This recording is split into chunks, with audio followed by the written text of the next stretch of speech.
As redes sociais, esses dispositivos que nos permitem também acessar as redes sociais do tipo celular, eles são, vamos dizer, mais uma forma de comunicação revolucionária. Em certa medida, o mundo digital, ele substitui a televisão, assim como a TV substitui o rádio, a rádio substitui a imprensa escrita substitui os pergaminhos, e os pergaminhos substituem a retórica. O mundo digital, me parece pra muita gente, eu tô vendo algumas discussões na gringa sobre isso, o mundo digital, ele substitui o quê? A sua personalidade integral. E mais, ele tem uma nova modalidade em que você, não apenas o sujeito, que é o espectador, mas você também é o objeto. Na rede social você é sujeito e objeto. Você é espectador e você é gerador de conteúdo ao mesmo tempo. E aí, como as regras algorítmicas são muito específicas, você cria um avatar digital que não é você não é. Esse Renan que tá aí é um fragmento do Renan que tá aqui. Mas ao mesmo tempo, ele começa a engolir o Renan que tá aqui, porque o Renan que tá aqui de carne e osso, ele passa a ser menor neste mundo do que o Renan digital. O Renan digital que tá na casa de vocês é uma pessoa maior e tem um alcance maior e uma importância social maior do que o Renan de carne e osso. Até que ponto esse Renan digital, ele usa o Renan físico e o Renan físico passa a se tornar quase um escravo daquele Renan digital? E por que o cancelamento é tão importante numa lógica dessa? Porque é a morte digital. O cancelamento é um assassinato digital, uma fragmentação, uma destruição daquela persona digital. Isso vai atingir a personalidade física, porque a personalidade física começa a se sentir como extensão da digital e não tendo a digital como extensão dela. E eu acho que aí tem um grande problema, porque não entender isso é mortal. O cancelamento foi o do Arthur? Não, foi o do Kim ainda, cara. O Kim é nazista, tal, no começo de 2022. Tava todo mundo falando da gente, todo mundo, e esse parecia assim, nosso mundo tá querendo nos destruir, né? Parecia uma coisa muito pesada. Eu morava ali no Brooklyn. Por alguma razão, eu queria comprar um café numa pequena cafeteria que tinha perto de onde eu morava. Eu abri o celular, era só notícia da gente. Nossa senhora. Pois bem, eu peguei o elevador, eu desci, fui pra rua e o mundo estava acontecendo. Os carros passavam, as pessoas andavam, os passarinhos cantavam. Estava um belo dia de sol. Eu parei no café, o meu café foi entregue, eu paguei, a pessoa me entregou. As pessoas estavam falando de outro assunto, ou seja, o mundo digital, por mais que ele seja muito importante, inclusive economicamente, ele não é o mundo que eu tô aqui. Eu não sou esse avatar que você tá vendo aí. Eu sou uma coisa diferente dele. Talvez não maior, mas necessariamente mais complexa. Inclusive, a minha subjetividade não é a subjetividade do meu avatar digital. Então, eu sinto que essas confusões que existem entre o avatar digital e o mundo real, elas fazem com que, às vezes, as pessoas acham que elas morreram digitalmente, elas têm que deixar de existir fisicamente. Que não foi o que o PC Siqueira fez? A morte do PC Siqueira não é sobre isso? Isso que a gente tá assistindo do Álvaro Borba não é sobre isso? Me parece ser. Então, definitivamente, nós não podemos, nem vamos, tratar, vamos dizer, o sofrimento dos outros, dado por conjecturas digitais, como uma coisa total sobre a vida da pessoa. Nem podemos, cara. Até pelo bem da pessoa. O Arthur, quando foi cancelado, mataram o avatar digital do Arthur. Ele persistiu com o avatar digital, porque o Arthur físico estava indo pra academia, estava se alimentando, estava trabalhando, estava recebendo apoio dos familiares, dos amigos, da namorada, e isso deu energia. E aí ele reconstrói o avatar digital, porque o avatar digital, ele é passível de ser reconstruído. E aí a gente começa a aprender, sabe com quem? Com os picaretas, porque os picaretas sempre têm algo a ensinar. Quando eu vejo os sujeitos são picaretas, mas que ficam se queimando digitalmente o tempo todo apenas pra aparecer, o Marçal é o exemplo disso, é o exemplo mais claro. A gente percebe que essas pessoas, elas não ligam pro avatar digital. Elas têm um desprendimento com o que acham delas. Elas não ligam. Elas entendem esse jogo do avatar digital, elas acham que o avatar digital pode morrer e renascer várias vezes. Isso é uma força tremenda. Não só ele, Andrew Tate, Donald Trump, muitas figuras são assim. E o Arthur tá aprendendo a ser assim, acho que nós temos que aprender a ser assim. O que eu quero colocar, vocês vão se deparar com isso, porque nossa vida cada vez mais é digital. Você pega essas discussões que envolvem homens e mulheres, né? Essa questão Red Pill. Quando eles começam a falar isso dentro de uma lógica de Instagram, em que uma mulher avalia a qualidade de um homem mediante o perfil dele, que ele tem nas redes sociais, e mesma coisa o homem avalia a mulher, especialmente porque o homem é mais imagético do que a mulher. Estamos falando não mais de relacionamento entre pessoas, mas entre avatares digitais. Tem coisa mais avatar digital do que o Tinder, que é um cardápio em que você escolhe aqueles fragmentos de pessoas que são oferecidos ali pra eles. De repente, as pessoas começam a se frustrar com relações que não são mais construídas por pessoas, mas sim por avatares. E aí elas começam a achar que não só a vida econômica delas é dada para essas relações entre avatares digitais, mas a vida afetiva dela, a própria autoconfiança dela é determinada por esse avatar digital. Isso é tremendo, que eu volto a colocar. Você deixa de ser sujeito, o cara que observa, igual quando você é um cara que tá na sua casa assistindo televisão, você observa e julga as pessoas que estão na TV, mas você passa a ser objeto também.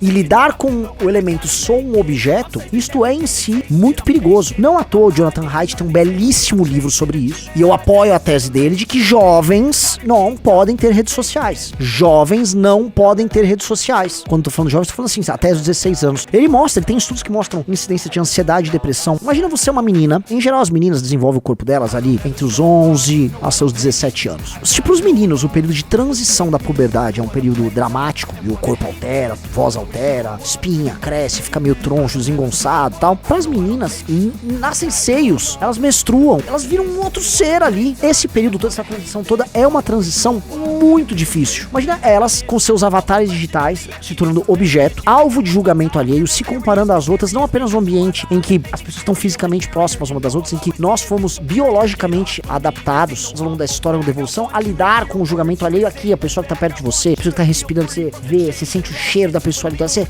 Não, você começa a lidar com um meio, no máximo visual, talvez auditivo, ou seja, do ponto de vista sensorial, muito frágil, que é o celular. E aí você tá tendo avaliações sobre a tua pessoa, quantidade de likes, críticas, maldades que fazem, tudo distante do seu controle. Porque se você tivesse fisicamente, você podia falar, você tá falando de mim, não? De repente você não tem controle sobre aquilo. Agora imagina isso incidido na vida de um jovem. Então é óbvio que as redes sociais fazem muito mal às pessoas, elas estão destruindo as pessoas. E é muito engraçado estar lá o Mark Zuckerberg lutando, ele não deixando que os filhos dele, por exemplo, caiam nesse mundo, mas enfiando o algoritmo no rabo de todo mundo. O Jonathan Haidt está certíssimo em proibir. Por isso que toda vez que falam em iniciativas do tipo proibir celular dentro de escola, dentro de sala de aula, obrigatório! Tem todo o meu apoio. Eu tô vendo agora Nicolas e aí aquela turma do Escola Sem Partido. Não, isso aí, na verdade, tem que ter o celular, que é sobre evitar a doutrinação. Não é! Fala com um professor como Paulo Cruz, que não é de esquerda, se ele acha que tem que proibir ou não. Os caras ficam no meio da aula jogando o negócio lá, ninguém tá ligando. Aí acha que, não, o celular é uma arma pra lutar contra a doutrinação. Pô, velho, para! Eu já apoiei isso aí, hoje não dá pra apoiar. Aí vem o Vinícius Portela, falou merda, Renan, quem tem que decidir são os pais, não o Estado. Sim, Bobson, pai, vai achar que seu filho,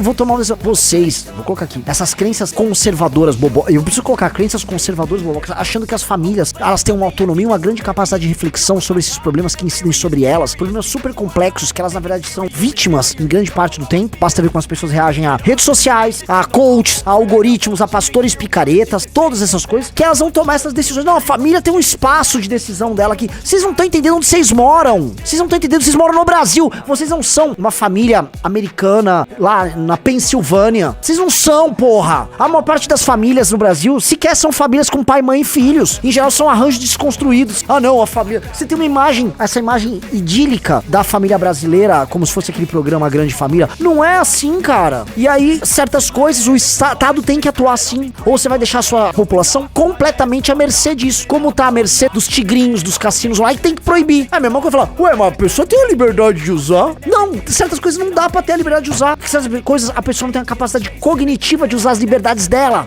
O cara botou aqui, ô Antônio, ó, esses caras são os conservabobos. É o conservabobo. O conservabobo que acha que se resolve o problema da educação no Brasil com homeschooling. Não é, né? Homeschooling com uma família cuja mãe e o pai tem uma escolaridade tal que eles são capazes de ensinar os filhos, né? Manda qualquer família de classe média os pais escreverem um texto. Vê se vai sair alguma coisa ali. Eu tô falando, vocês não estão entendendo o tamanho do problema brasileiro. Vai achar que a mãe de família que sustenta com um emprego, vamos botar aqui, vou usar até os jargões, com um emprego 6x1, a casa dela, em geral com o pai ausente, ela, não, eu vou fazer homeschooling aqui pro meu filho, ela não tem condição. Aí é o conserva-bobo, que tem o liber-bobo e o conservador. Isso é irritante, porque aí você pega discussões importantes e reduz a chavões bobos e burros. Isso é um chavão bobo, só deixa a família resolver. Não, a família não está resolvendo. Em muitos termos ela não está resolvendo. Vamos começar onde a família não está resolvendo? A educação no Brasil é um lixo. Mas dinheiro é gasto na educação. Vocês acham que os pais estão protestando contra o ensino lixo que tem na escola? Contra os diretores da escola? Não há pressão dos pais sobre isso. Pros pais, a maior parte das vezes, por falta até de entendimento, a escola é quase que um depósito, que ele coloca o filho pro filho pegar merenda. Então ele não tá preocupado com o desempenho, com o avanço do desempenho do filho, porque às vezes ele tem que só se sustentar. A vida não é fácil. Então parem com essas ilusões. E isso é muito ruim, porque... Isso aqui é maravilhoso. O Feon disse, estou aqui na sala de aula vendo essa live e concordo com o Renan. Isso aqui é um inception de tudo, né? Porque estou feliz e estou triste ao mesmo tempo com o que você disse, né? Eu sou parte do problema.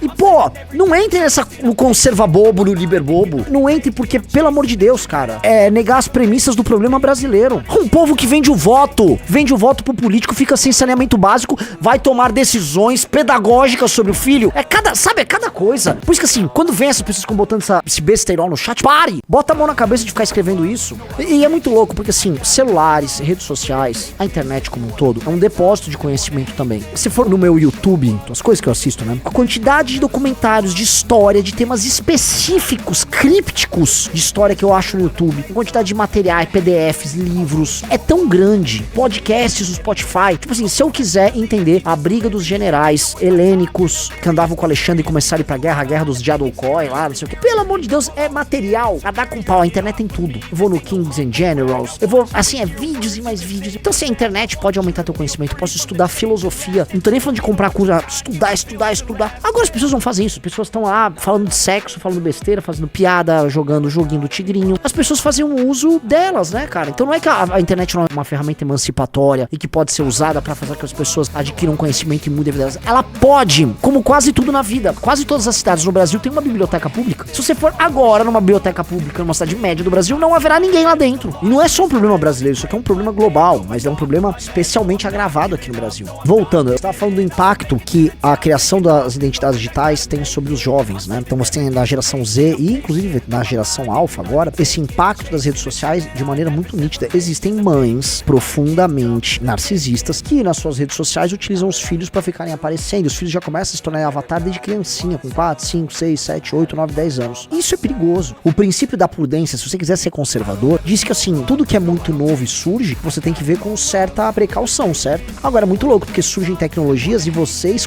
supostos conservadores, abraçam aquilo de uma maneira tão intensa e querem ter a liberdade para abraçar esse novo sem pensar nas consequências. Ora, a prudência e um bom espírito conservador manda você ter desconfiança. Será que deixar uma criança de 11 anos aqui? Será que meter um menino de 12 anos com rede social é bom pra ele? Não parece ser o caso, né? E não é o caso. Ó, o Midnight Hunters ainda falou: Renan, em contrapartida da opinião contrária ao celular, o que você acha da digitalização total das salas de aula? Acho uma bosta. Tipo, trocar as mesas do tablet. Sou totalmente contrário. Inclusive, eu publiquei ontem um estudo. Veja só que sensacional. Escrever à mão nos faz ter uma hiperconectividade, vamos botar uma conectividade cerebral funcionando de maneira mais intensiva, coisa que digitar não faz. Ou seja, escrever, galera, mexe com várias áreas do seu cérebro e permite que você consiga conectar pontos distantes do seu cérebro, permite que você tenha raciocínios mais complexos e consiga, vamos dizer, abordar um determinado assunto de maneira mais profunda, mais intensa. Então esse estudo mostra isso, ó. Ele vai explicando que os aparelhos digitais vão substituindo a escrita à mão e ambos estão sendo altamente digitalizados nas escolas.